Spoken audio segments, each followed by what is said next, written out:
So just so you know, I'm David Larsen from Africa Media Online. Africa Media Online, if you go onto our website, africamediaonline.com, and you go to training and then to webinars, you will come through to this page, which is the webinars page. And I know that many of you would have signed up on this page. I just wanted to point out to you that once a webinar is completed, and obviously today is the second last webinar in this series, and we have Prasad with us, and then on Thursday we're going to have Eric, who is with phase 1, and he's going to be speaking to us about the digitization of flat materials and 3D materials and so on and so forth. And today we're obviously dealing with audiovisual materials. But once a webinar is completed, the recording of that webinar comes further down the page. And so you can see the previous webinars that we've run in this series, the AM Cortex 1, MediaGraph, Engage, and MEMAT. And you're free to come here and click on one of those and to take a look at those at any point in time. So I just wanted to point that to you. Obviously, this webinar series is about preservation, digitization, and digital archiving. And we're also going to be next year running a Heritage Digital Campus. It's finally been finalized, and that is going to be at the University of Free State from April 13 to April 17. So you're very welcome to sign up for that. And it'll be on site there at the University of Free State. And we're really looking forward to it. We'll have Hans van Dormelen out from the Netherlands, who wrote the Metamorphosa standard. And he has just literally yesterday, I think it is, launched Metamorphosa 2. That's the latest update of what is the de facto European standard for digitization.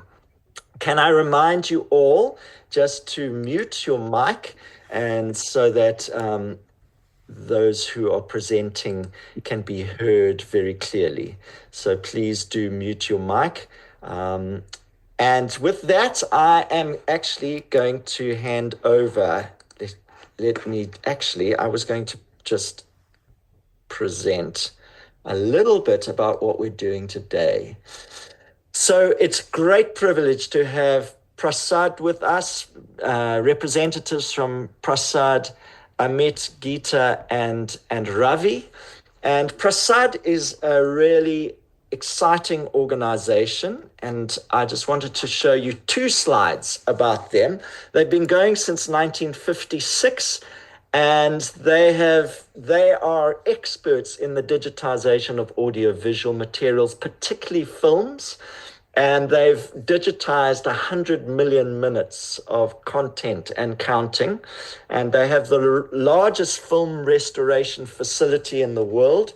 And they've been the last 18 years, they've been doing film restoration. And yeah, so they really are right at the top of the field in this regard, with 7,200 hours of picture restoration. And they do 8K video digitization. So you might have heard of 4K. Well, 8K is double the size. And so it's wonderful to have people who are able to do that level of both restoration of films ahead of digitization, and then the ability to digitize at the kind of quality that is quite future-proof.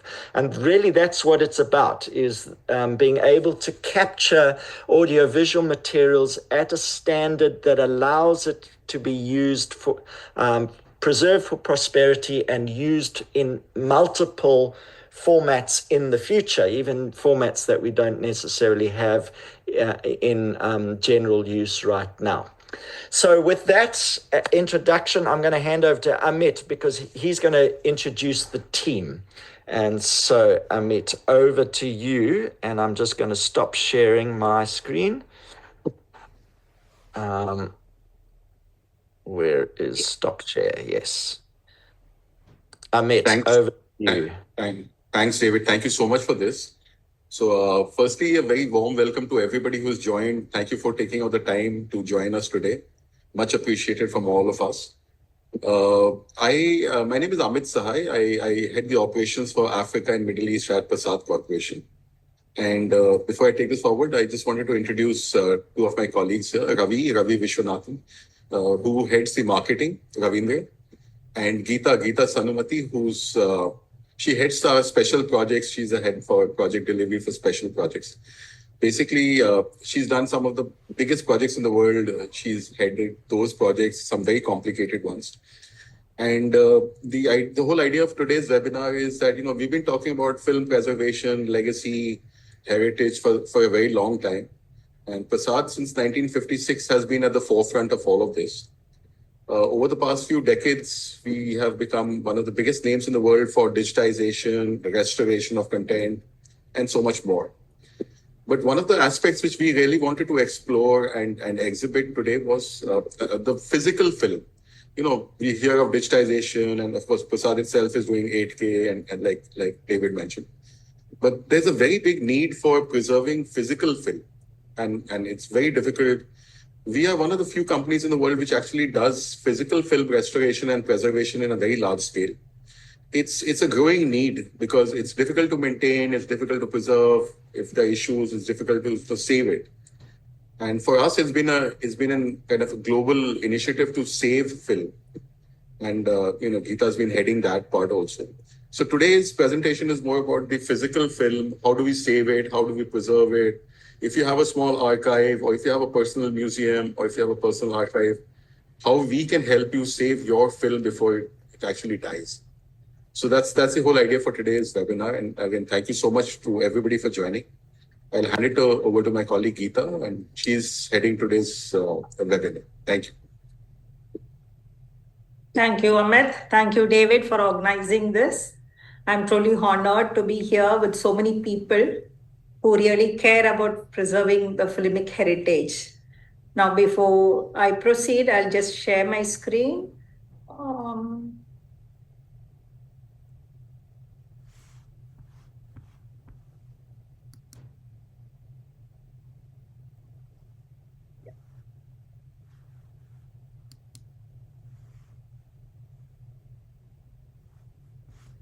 I hope you are able to see my screen. Yes, it's coming up, Geetha. Thank you. Okay, so we'll go on to today's agenda. Are you able to see the next screen? 1 second.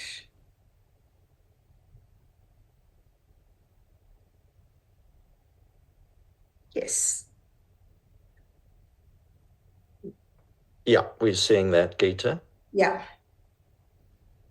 So we'll start with an overview of the motion picture film basis and then focus on acetate films in particular.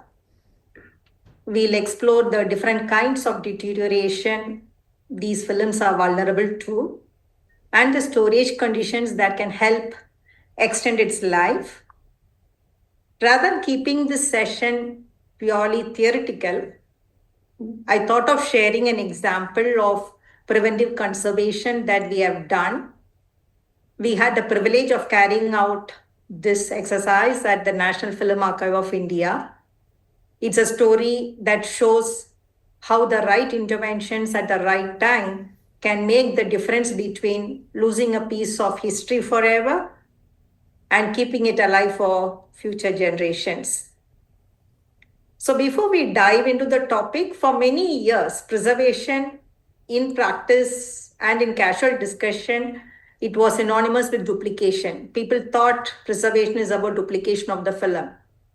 However, over the last 2 decades, a broader definition of preservation has gained acceptance.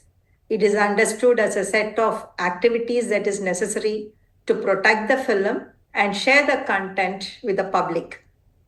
So film preservation now embraces the concepts of film handling, safeguarding film, recovering film. It includes duplication too, storage and access. Let's look into the different type of film bases we had and the period of usage. We all know that nitrate was the earliest film that was used and it was highly flammable. It would self-ignite at relatively low temperatures. And hence people were looking at alternatives, and that's when acetate was born. Fires in nitrate walls were difficult to extinguish and could cause significant archival losses, and hence people were actually eagerly waiting to move from nitrate. So acetate, now acetate film, they started with cellulose diacetate and later to cellulose triacetate, and this completely replaced the nitrate film, and acetate was called a safety film. From mid-50s, now what is the problem with acetate? Acetate was prone to natural deterioration. It had to be stored properly. So people were also looking at a better opportunity or a better option for a chemically and stable film base, and that's when polyester was born. From mid 1950s, a much more stable base, which was less prone to the problems that people face with acetate, was made available. But most of the camera negatives which were made were mostly on acetate. The reason being, acetate can be spliced, can be cement spliced, which is important for the editing workflow, whereas polyesters cannot be cement spliced, right? So it has to be spliced with tapes, and that was less secure for repeated printing. So preservation of these acetate films has become more important for the archives. We look into the causes of film deterioration. We all know improper storage is the most important reason for the films to deteriorate. There are two components in storage, relative humidity and high temperature. Relative humidity is nothing but it represents how saturated the air is with water vapor. And we all know about temperature. So films require ambient RH and temperature to retain its original state. If it is not kept properly, if it is not archived properly, then it is prone to deterioration. This deterioration can be seen both in emulsion as well as in film base. We all know that the film has got two major layers, which is nothing but the base and the emulsion. The emulsion is where we have the silver particles or the dyes that constitute the black and white and the color films.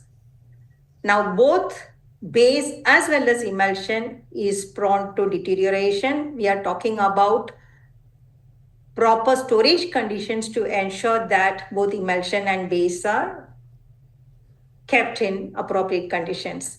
Apart from the chemical deterioration, we also have mechanical damages that happen because of mishandling, because of shipping damages. And there's also a factor in workspace hygiene, which causes scratches, dust, dirt while working with the film. And hence, we'll have to ensure that proper workspace hygiene is maintained while handling the films. We talked about film emulsion. It's a very thin layer which is readily susceptible to physical damage, such as abrasion. Gelatin is hygroscopic, which means that it readily absorbs moisture from the air. Gelatin is also sensitive to the changes in pH, which means it's prone to chemical deterioration. Since the gelatin has got the silver particles or the dyes, when the chemical changes happen, it results in fading of the image as well. So there is a huge dependency on the emulsion. There's a huge dependency on how the emulsion is safeguarded to prevent the image from being faded. Another major factor that we see in films, that we have come across in films, is the mold problem.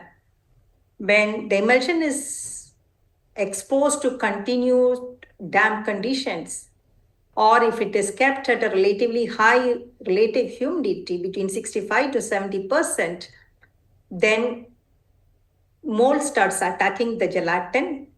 It's an ideal nutrient for mold, and prolonged damp conditions will have an impact on the gelatin layer. It causes softening and dissolving of gelatin, and because of this softening, it also releases some enzymes that causes stains and emulsion loss. We have seen this as matte white spots on the film surface. In color films, you have colored spots, and it grows into a lacy web-like pattern. When you digitize, you can see this pattern very clearly. You see like spider web patterns protruding into the frame from outside. How do we control this? This again, when you store the film in the walls, we should ensure that it's periodically cleaned and they are kept in ambient storage condition. We all know that if the emulsion is eaten away, the image loss is permanent and it cannot be reversed. The major term that we hear about acetate film deterioration is vinegar syndrome. We all know that when we open a vault which has got deteriorated material, it smells really bad with like vinegar.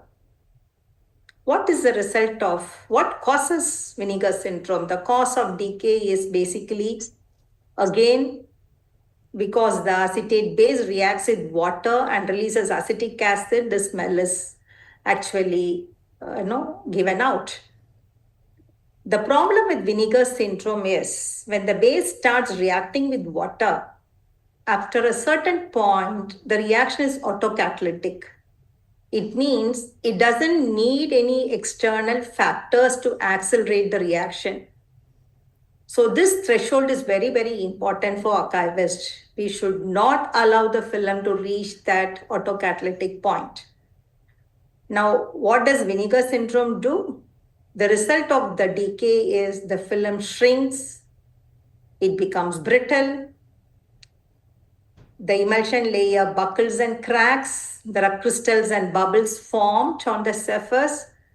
There are different colors of dye appearance that you see. What happens is, with the base polymer chains start breaking, the film base begins to shrink.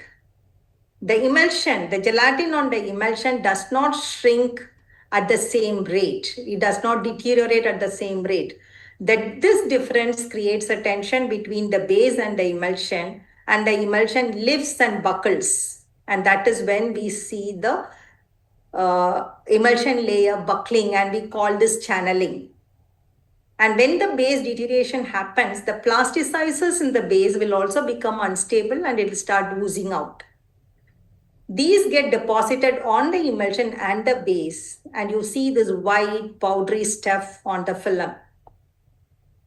Because plasticizer in the film is about 12 to 15% of the film's weight, so this starts coming out. Now, shrinkage in films, we talked about shrinkage in acetate films being caused because of the vinegar syndrome, because of the base reaction. It also causes because of low humidity, because of the storage conditions. Low humidity causes the acetate films to shrink because there will be moisture loss. Moisture loss will result in contraction, and contraction will result in brittleness. We all know that if the film shrinks, duplication of the film becomes impossible, which means transferring the film to a fresh film becomes nearly impossible because the dimension changes.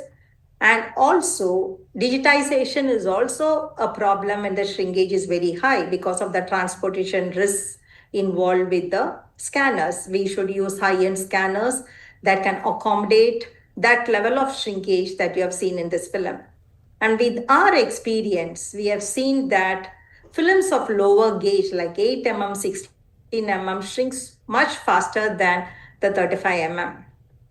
We also had an experience with another archive where the archive had put a lot of molecular sieves in the film, and the film started, the molecular sieve started absorbing all the moisture in the film, and the film had become brittle, and thus it was prone to shrinkage. That is another reason why the film may shrink. If you do not use the right amount of chemicals in the films, even that becomes a problem.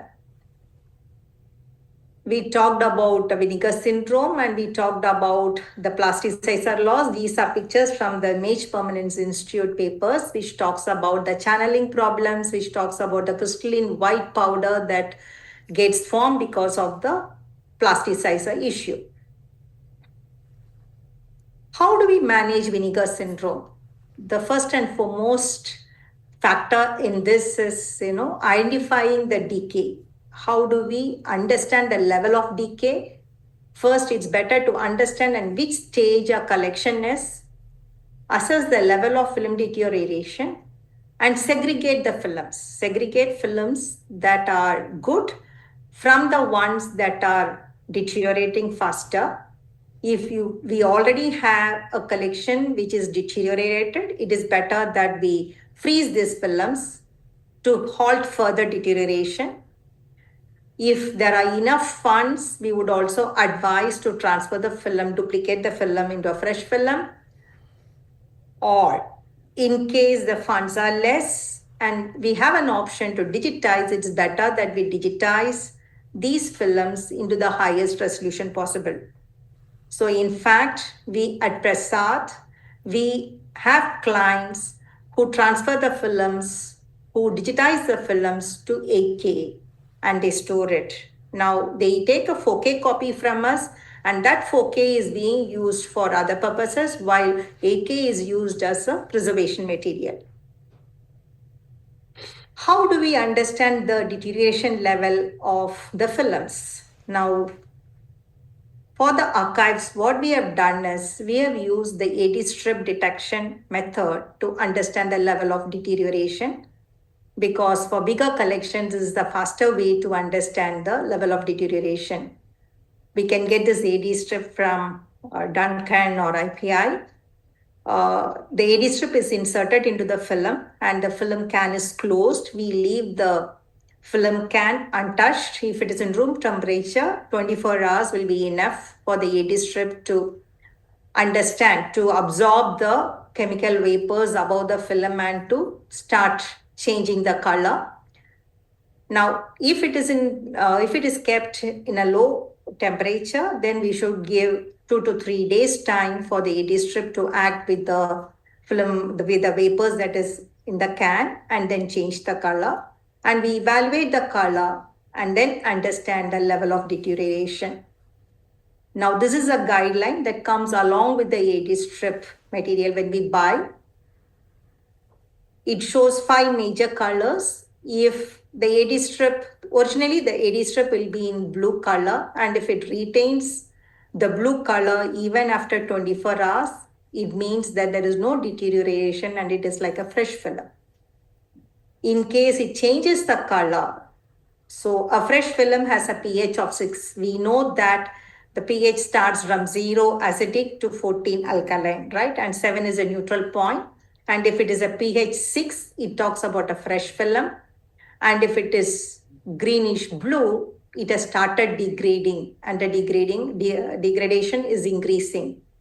If it is pH 4.8, then it means that it has reached the autocatalytic point. So there is a reference scale color that they give along with the AD strip material, and we can see the color change and we can understand which level of deterioration the film has reached.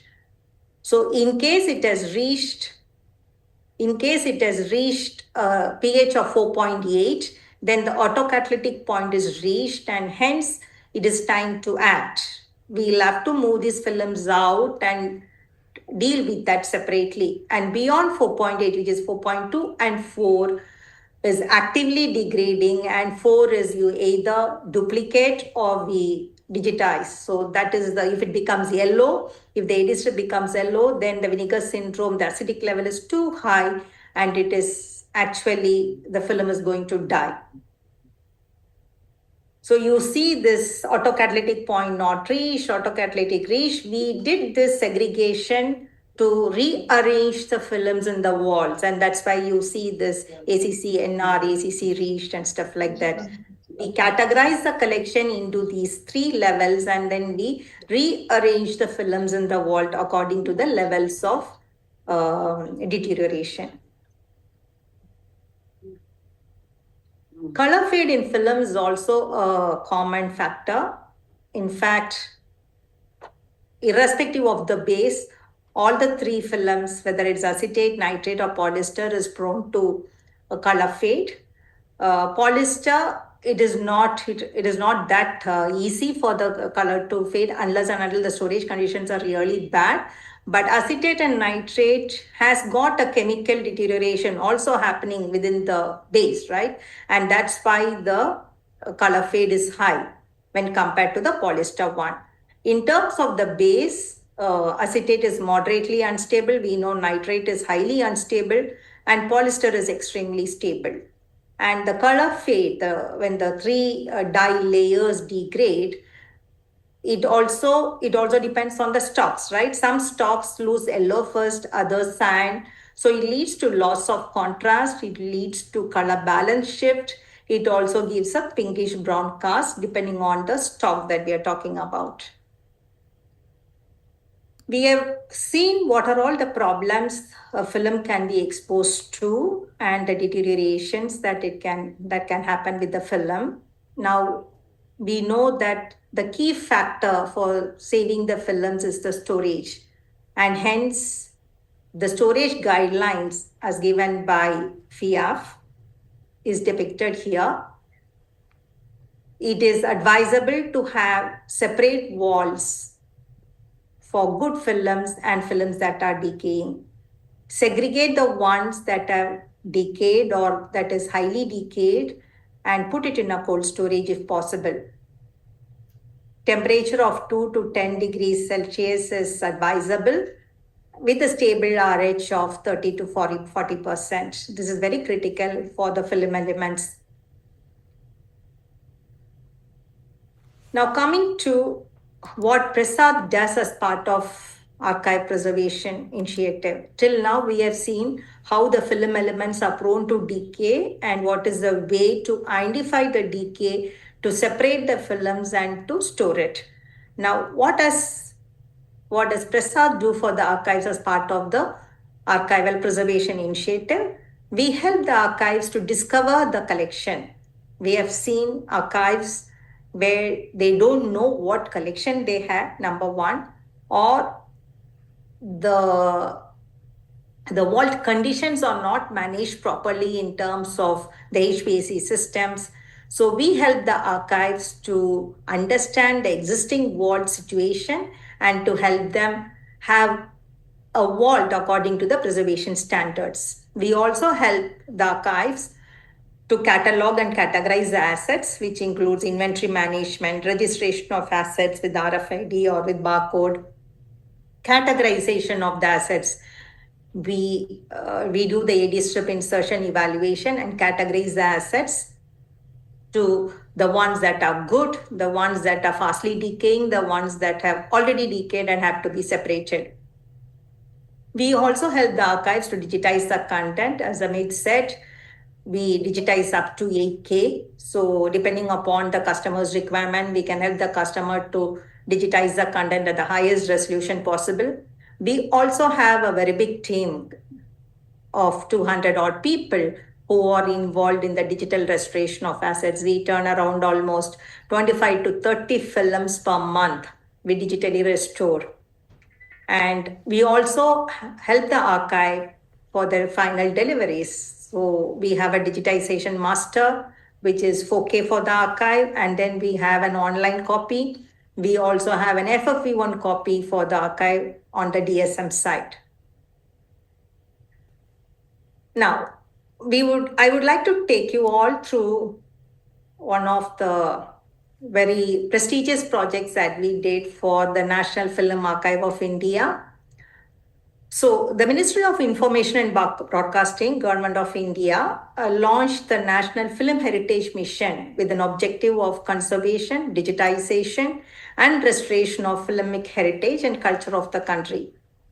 As part of this mission, Prasad has been assigned the project of collection assessment, which is 150,000 film reels, preventive conservation of 69,000 film reels, digitization of digital restoration of 1 lakh minutes of content, and final delivery of 1 lakh minutes of content. So in this, we are actually continuing the digital restoration process, and all the other projects have been completed. Let's see what we did in the collection assessment project. Collection assessment of 150,000 film reels. We helped the archive to catalog and categorize the films. So what we did, we took the catalog of the inventory of the archive, and we categorized, we inserted AD strip and categorized the films into category A, where there is no presence of acetic acid, no fungus, no molds noticed on emulsion, and requires very minimal perforation repair, and we can get it scan ready. So those were category A films. Category B, where films where there is considerable amount of acid presence, fungus or mold is noticed, and a considerable time and effort has to be spent to repair the perforations and make it scan ready. These were category B. Category C were those which showed alarming levels of acetic acid. The emulsion is sticky or shrunk, and the emulsion cracks and stuff like that. And these films will require major repair work. So we categorize them. This is the first phase of the project that we are talking about. We categorize the films into category A, B, and C. And during the first phase, only the category A films were repaired to send it for scanning. That's what we did. And we also helped the archive to implement an asset tracking software for them to understand and locate the assets in the vault, because the archive had 3 locations, and in each location they had multiple vaults. Now, we talked about category A films that were taken through the repair process in the first project. The second project, which is the preventive conservation process, included the films that were in category B and C, which required certain amount of work to be done before it was made scan ready. So we had to repeat this AD strip insertion process again, because this came after almost couple of years of completion of the collection assessment project. So we assessed the condition of the film once again with the AD strip insertion process. Films that were good were directly taken through repair and ultra cleaning and was sent for scanning. Films which were either sticky or brittle had to be taken through a chemical treatment process. And after the chemical treatment, that's a long process actually, because films deteriorate in multiple levels, and depending on the stickiness or the brittleness, we had to spend a lot of time recovering those films. And once it is recovered, we did the repair and the manual cleaning. And then after it was digitized, we inserted molecular sieves inside the films to arrest further decay. This molecular sieves insertion is for films which exhibited stickiness, not for films that were dry.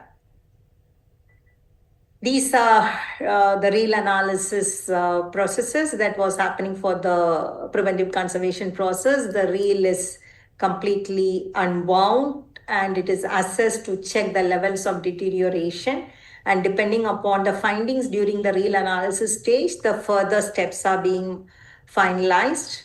Films that are good are taken through the manual repair process directly, where the splices, the perforation damages, all that is being taken care, fresh leaders are put.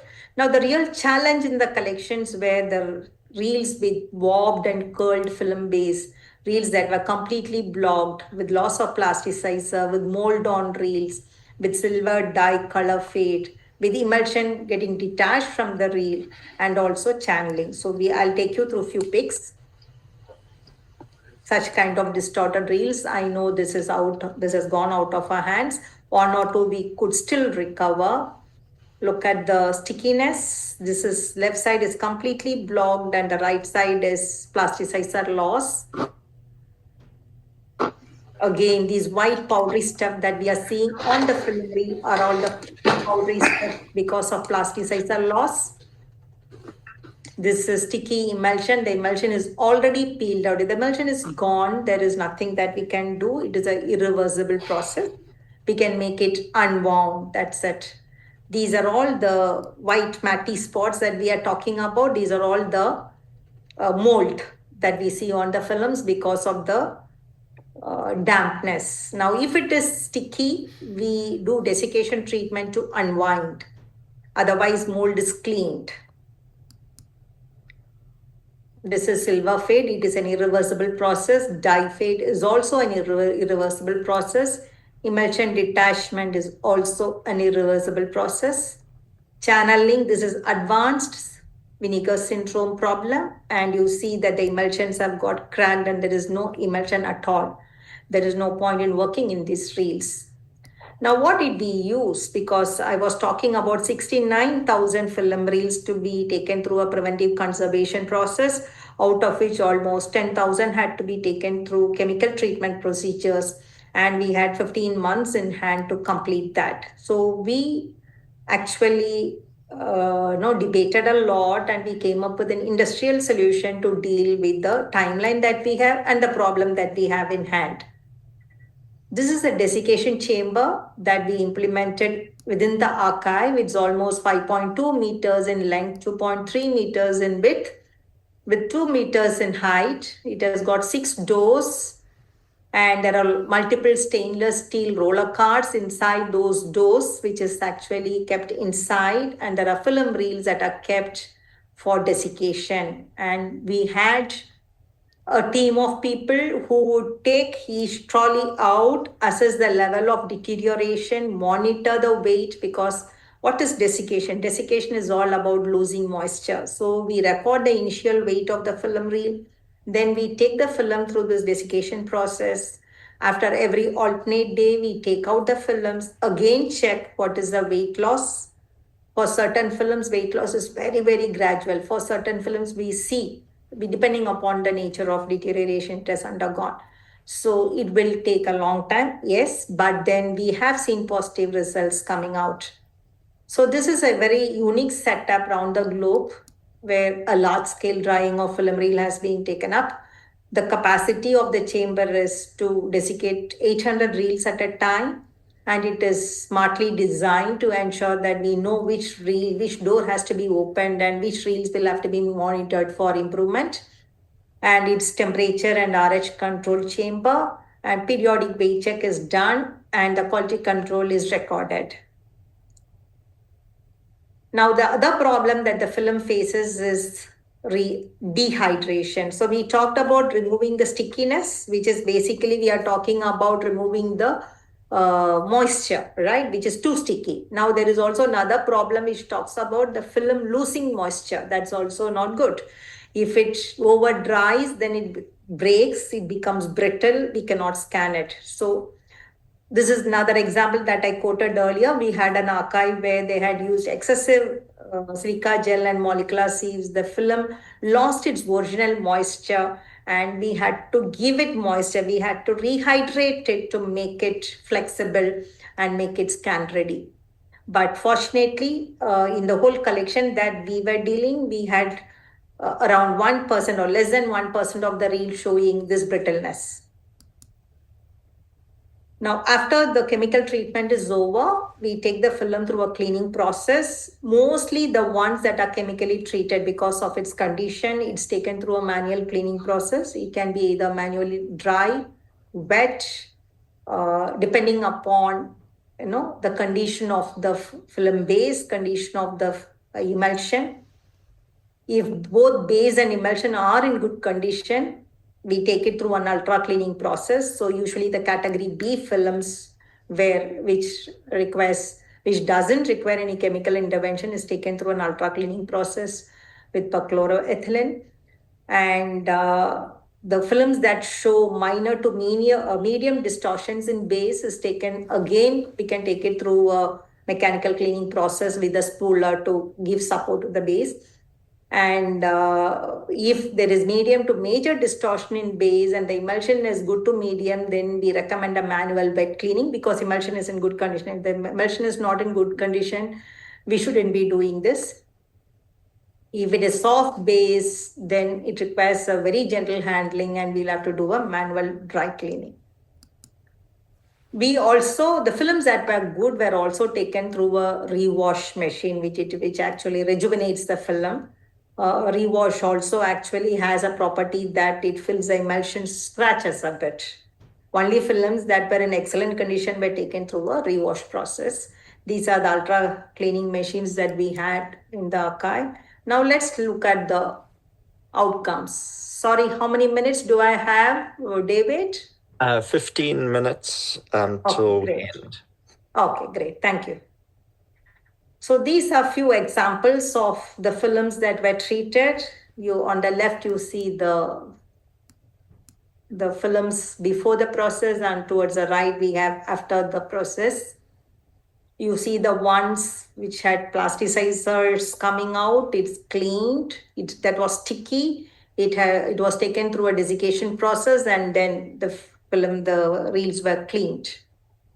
Now, one thing about the plasticizer powder is even when you clean, immediately when you see it will look good, but again it will start popping up. So before digitization, we advise that we clean the reels properly if it has got a plasticizer loss problem. This is another example of before and after.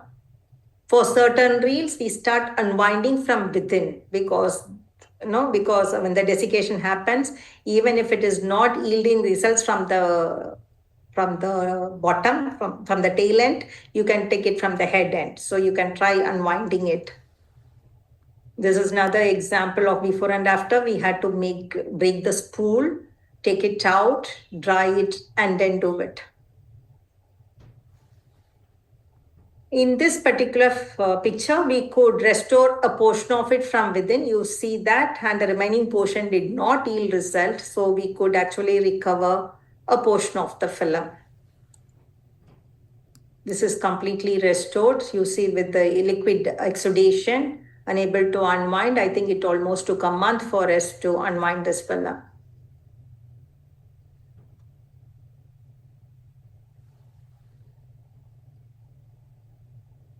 These are all the examples. You see the spoking here, buckle and weave in the center.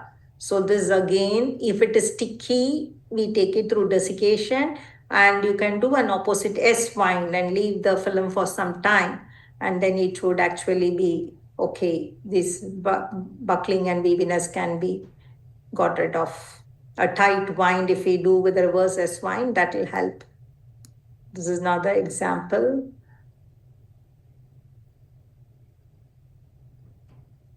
And the reels that are taken through chemical restoration, we advise that digitization gets completed within 42 hours of completion of treatment for best results.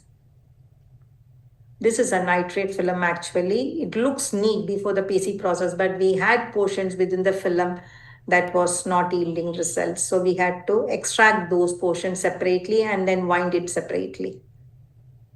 Now, what is the success rate? Sorry.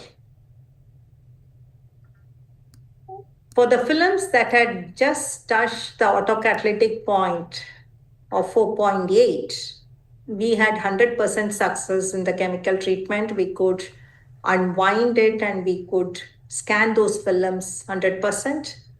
For the films which had exceeded the autocatalytic point of 4.2, it was 89% recovery, and if it has gone beyond, it was only 64% recovery.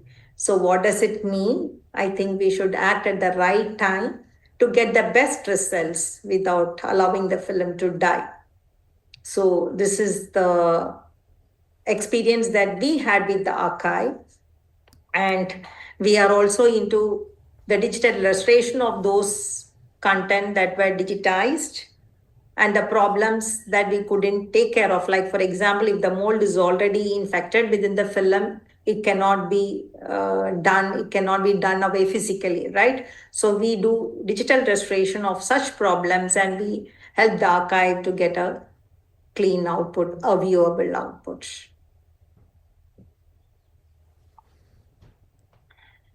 And we also had one more experience in this is camera negatives showed a better results when compared to the release prints. The reason could be that the storage conditions of the release prints, because release prints were collected from different places. We got it from the theaters also, so it could be because of the archival conditions of the release print. The recovery rate was very low, but camera negatives and sound negatives, we could recover a lot of them. Okay, so that's about the preventive conservation process that we had carried out at National Film Archive of India. I'll be happy to answer questions if any. Thank you so much, Geeta. That was really interesting and really educational in terms of, preservation of films and restoration of them. As Geeta said, are there any questions? Please do feel free to unmute. And I see there is a question there are actually two questions. You have a few minutes. Oh, sorry. Right. Thanks for the presentation. Does this process apply to both image film and video film, or only applicable to image film? So obviously, I guess that's videotape. That the questioner is. Answer the question. So thanks for the presentation. Does this process apply to both image film and video film, or only applicable to image film? So I guess they're talking about tape. Geeta, can you hear me? Geeta, go ahead. Can you hear me? Can you hear me? Yeah, Geeta, go ahead. Yeah. So the films have a different constitution when compared to the videotape. Videotapes can also be taken through such processes, but not exactly the same. In videotapes, if it is sticky, we do something called baking. We check the degree of stickiness or fungus infection in that by looking at the videotape, and then we take a decision what process should be undertaken. Usually what we do is we bake the videotapes for a certain period of time, then we bring it out, then we try to do a physical unwinding like how we do in films. We also do for tapes because the tape decks are much costlier and it is not available anymore. Unlike the film handling tools that we are able to buy now, the tape decks are not available anymore. It's so precious. So all measures are taken to ensure the videotapes are cleaned appropriately before it goes to the video deck, because the heads are very, very precious. So to answer in short, the processes are two different processes. Though the principle is the same, it is two different processes. The thickness of the videotape is different from the thickness of the film, so we cannot take the same procedure for both. Great, thank you, Geeta. Geeta, can I just ask you to stop sharing your screen, and then people can see your face as you're talking. So there's another question. Thank you for the amazing work you and your team do. Please confirm, with the digital copies, is a copy stored off-site in case of fire or other disaster?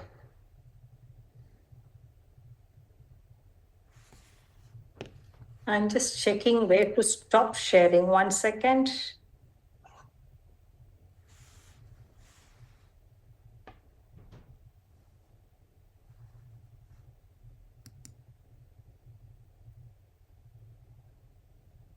Probably you need to, I think you're on full screen, Geeta. So Yeah, I should escape out of it, I guess. get out of full screen, and then you might be able to just Sure. see it. Yeah. Yeah. Yeah. Great. Yeah. We can Sorry for see. that. Yeah. Okay. Sorry, I missed that question. Can you please repeat So the that? question is, do you keep digital copies off-site? Once you've digitized them, do you keep those copies off-site? Okay. So I will start answering this question from the analog asset itself. So at National Film Archive of India, we have 3 geographical locations. It is in the same place called Pune, but there are 3 different sites, a few kilometers apart. So the first thing that we do is we don't keep multiple copies of the same film in the same site. I'm talking about the analog films. That is one level of disaster recovery that we take care of. The second level of disaster recovery that we take care of is after digitization, we take 2 copies of digital output, 2 copies of master, which means the raw scan.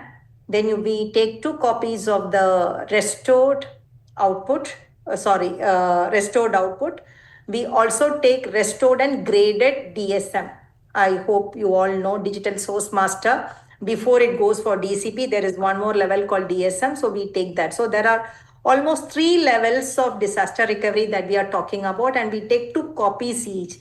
And these 2 copies are physically separated in terms of location, the place where they are stored. Yes, we store it in 2 different places. So the level of disaster recovery that you can think about is right from your analog asset, you can keep it in 2 different places. And in terms of your digital assets, yes, in digital asset, you have your raw scan output. In case you have restored, you have your restored output, you have your the variant that you make after restoration also. In case you make a DCP, you have a DSM before the DCP output.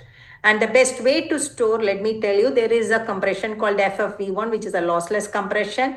It reduces the size of the storage also, and it is like a single file, and it will inflate your DPX. You can even think about that when you store your films to save the storage cost. Great. And so that's FFV1 in Matroska as a wrapper? Yes. Okay.